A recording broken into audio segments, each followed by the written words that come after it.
کمسن نبی حضرت مریم علیہ السلام ہمیشہ بیت المقدس کے اندر عبادت میں مصروف رہا کرتی تھیں۔ ایک روز اچانک اللہ تعالی کی جانب سے حضرت جبرائیل علیہ السلام تشریف لائے اور حضرت مریم کو بیٹے کی خوشخبری سنائی۔ چونکہ یہ اللہ کا حکم تھا، اس لیے جناب مریم علیہ السلام نے اس کو تسلیم کر لیا۔ چند مہینے بعد جب بچے کی ولادت کا وقت قریب آیا تو حضرت مریم علیہ السلام شہر سے باہر ویرانے میں چلی گئیں جہاں بچے کی ولادت ہوئی۔ ولادت کے بعد بچے نے اپنی ماں کو تسلی دی اور انہیں بتایا کہ لوگوں کا سامنا کس طرح سے کریں۔ اس کے بعد حضرت مریم نے بچے کو گود میں اٹھایا اور شہر آ گئیں۔ شہر میں آ کر حضرت عیسیٰ علیہ السلام نے اپنی ماں کی پاک دامنی اور اپنی نبوت کی گواہی دی۔ ناصرہ شہر کے لوگ بچے کو بولتا دیکھ کر بہت حیران ہوئے اور اس معجزے کی وجہ سے لوگوں کے اعتراضات ختم ہو گئے۔ اب کوئی بھی حضرت مریم سے بدگمان نہیں تھا۔ یہ عجیب واقعہ بہت جلد مشہور ہو گیا اور لوگ سمجھ گئے کہ یہ بچہ دوسرے بچوں سے مختلف ہے۔ اسی شہر کے کچھ لوگ ایسے بھی تھے جن کو اس معجزے پر یقین نہیں تھا۔ وہ کہتے تھے کہ بی بی مریم کے خاندان والوں نے اپنی عزت بچانے کے لیے خود ہی یہ واقعہ گڑھ لیا ہے۔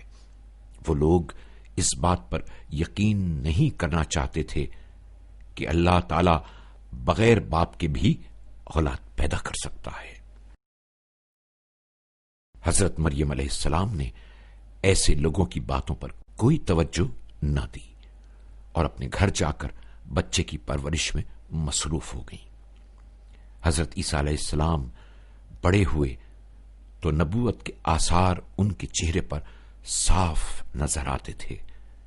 وہ اکثر ایسی بات کرتے کہ لوگ حیران ہو جاتے۔ حضرت عیسیٰ علیہ السلام جب 12 سال کے ہوئے تو ایک روز ان کی والدہ حضرت مریم علیہ السلام انہیں اپنے ساتھ بیت المقدس لے گئیں۔ وہاں مسجد اقصی میں علمی بحث و مباحثہ ہوا کرتا تھا جس میں حضرت عیسیٰ علیہ السلام بھی شرکت کرتے اور ان کی باتیں سنتے رہتے تھے۔ وہ اکثر اوقات دانشوروں پر ایسے اعتراضات کرتے کہ وہ ان کی ذہانت پر حیران رہ جاتے۔ رفتہ رفتہ سب انہیں پہچاننے لگے۔ اب حضرت عیسیٰ علیہ السلام ان کی محفلوں میں جاتے تو ان کی باتیں سننے کے لیے ایک دم سب لوگ خاموش ہو جاتے۔ حضرت عیسیٰ علیہ السلام کی یہ ذہانت خدا کا تحفہ تھا، اسی لیے وہ ہمیشہ کامیاب ہوتے۔ یہودی علماء بہت مغرور تھے۔ اب تک کوئی ان کے مد مقابل نہیں آ سکا تھا اور وہ ہمیشہ دوسروں کو شکست سے دوچار کرتے تھے، لیکن حضرت عیسیٰ علیہ السلام کے ہاتھوں شکست کھانے کی وجہ سے یہودی عالم حسد کا شکار ہو گئے۔ ان کو بہت غصہ آیا اور وہ حضرت عیسیٰ کے دشمن ہو گئے تھے۔ حضرت عیسیٰ علیہ السلام جب 30 سال کے ہو گئے تو اللہ کی جانب سے فرشتہ وحی لے کر آیا اور انہیں بنی اسرائیل کی ہدایت کی ذمہ داری سونپی۔ حضرت جبرائیل علیہ السلام خدا کی طرف سے حضرت عیسیٰ علیہ السلام کے لیے کتاب بھی لائے تھے جس کا نام انجیل تھا۔ یہودی اور حضرت موسیٰ علیہ السلام کے پیروکار اس زمانے میں منحرف ہو چکے تھے۔ ان لوگوں نے اپنی آسمانی کتاب توریت کی آیات میں تبدیلیاں کر دی تھیں۔ وہ غریبوں اور ناداروں کو مجبور کرتے کہ اپنے پیسے عبادت گاہ میں لا کر ان کے حوالے کر دیں۔ ان میں سے کچھ لوگ قیامت کے دن کا بھی انکار کرنے لگے تھے۔ حضرت عیسیٰ علیہ السلام نے انہیں خدا کی اطاعت کی دعوت دی۔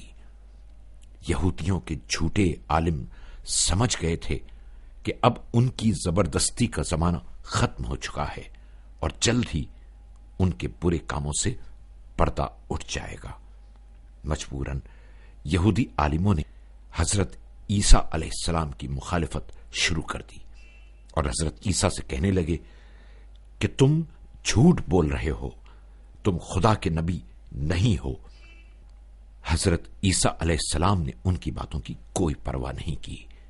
وہ آس پاس کے چھوٹے شہروں اور دیہاتوں میں جاتے اور لوگوں کو خدا کی اطاعت کی دعوت دیتے رہے۔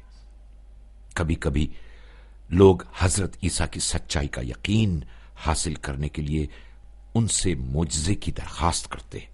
حضرت عیسیٰ علیہ السلام معجزہ دکھانے کے لیے خدا کے حکم پر مٹی سے چھوٹے چھوٹے پرندے بنا کر ان پر پھونک مارتے تو پرندوں میں جان آ جاتی اور وہ اڑ جاتے۔ کبھی حضرت عیسیٰ علیہ السلام مریضوں کو شفا دیتے اور کبھی قبرستان میں جا کر مردوں کو زندہ کر دیتے۔ رفتہ رفتہ لوگوں کی بڑی تعداد حضرت عیسیٰ علیہ السلام پر ایمان لے آئی۔ ان ایمان لانے والوں میں کچھ طاقتور نوجوان بھی تھے۔ حضرت عیسیٰ علیہ السلام جہاں کہیں بھی جاتے، یہ نوجوان ہر جگہ ان کے ساتھ ہوتے۔ انہیں حواری کہا جاتا ہے۔ وہ حضرت عیسیٰ علیہ السلام کا بھرپور ساتھ دیتے اور لوگوں کو ان کی اطاعت اور پیروی کی ترغیب دیتے۔ حضرت عیسیٰ اور ان کے حواریوں کی کوششوں سے لوگ یہودی عالموں سے دور ہوتے گئے۔ اب وہ اپنے پیسے عبادت گاہ میں جمع نہیں کراتے تھے۔ یہودی اس صورتحال پر بہت پریشان تھے۔ ایک بار وہ سب اکٹھے ہوئے اور انہوں نے آپس میں یہ طے کیا کہ حضرت عیسیٰ علیہ السلام کو قتل کر دیا جائے۔ اس مقصد کے لیے انہوں نے بادشاہ سے کہا کہ عیسیٰ نے یہودیوں کے دین کو پیروں تلے رون ڈالا ہے۔ وہ ہفتے کے دن کام کی چھٹی نہیں کرتا اور ملک میں فساد برپا کرنا چاہتا ہے۔ بادشاہ یہ سن کر ان کے فریب میں آ گیا اور وہ بھی حضرت عیسیٰ کا دشمن بن گیا۔ ادھر حضرت عیسیٰ علیہ السلام کو جب یہودیوں کی سازش کا علم ہوا تو انہوں نے ایک جگہ سے دوسری جگہ ہجرت شروع کر دی۔ وہ ایک شہر سے دوسرے شہر اور ایک گاؤں سے دوسرے گاؤں سفر کرتے رہتے۔ یہودیوں نے اپنے جاسوس ہر جگہ پھیلا رکھے تھے تاکہ حضرت عیسیٰ علیہ السلام کی قیام گاہ کا پتہ لگا سکیں۔ انہوں نے اعلان کر دیا تھا کہ جو بھی حضرت عیسیٰ کے بارے میں اطلاع دے گا اسے مالا مال کر دیا جائے گا۔ ایک روز تمام یہودی علماء بیت المقدس میں جمع تھے کہ حضرت عیسیٰ علیہ السلام کا ایک شاگرد جس کا نام یہودا تھا بھاگتا ہوا وہاں پہنچا اور وہ فوراً علماء سے ملنا چاہتا تھا۔ دروازے پر چوکیدار نے اسے روک کر وجہ پوچھی تو وہ لرزتی ہوئی آواز میں کہنے لگا، مجھے بہت ضروری کام ہے، اندر جانے دو۔ چوکیدار نے یہودا کی یہ حالت دیکھی تو سمجھ گیا کہ وہ بہت خوفزدہ ہے۔ اس نے اسے اندر جانے کی اجازت دے دی۔ یہودا اندر جاتے ہی کہنے لگا، میں عیسیٰ کے بارے میں خبر لایا ہوں۔ یہودی یہ سن کر بہت خوش ہوئے اور سب نے اسے مالا مال کرنے کے وعدے کیے۔ یہودا نے حضرت عیسیٰ علیہ السلام اور ان کے ساتھیوں کی جگہ بتا دی۔ یہودی عالموں نے فوراً بادشاہ کو اطلاع دی۔ بادشاہ اپنی فوج لے کر یہودی عالموں کے ساتھ اس باغ میں پہنچا جس کا پتہ یہودا نے بتایا تھا۔ یہودا ان سے پہلے ہی باغ میں پہنچ گیا تھا تاکہ دیکھ لے کہ حضرت عیسیٰ وہاں ہیں یا نہیں۔ اسی وقت خدا نے حضرت عیسیٰ علیہ السلام کی مدد کی اور انہیں آسمان پر اٹھا لیا۔ دوسری طرف اللہ تعالی نے یہودا کو سزا دینے کے لیے اس کی شکل حضرت عیسیٰ علیہ السلام جیسی بنا دی۔ اس لیے جب بادشاہ کی فوج باغ میں داخل ہوئی اور حضرت عیسیٰ علیہ السلام کو ڈھونڈنے لگی تو اچانک ایک فوجی نے آواز لگائی، وہ رہا عیسیٰ، وہ رہا۔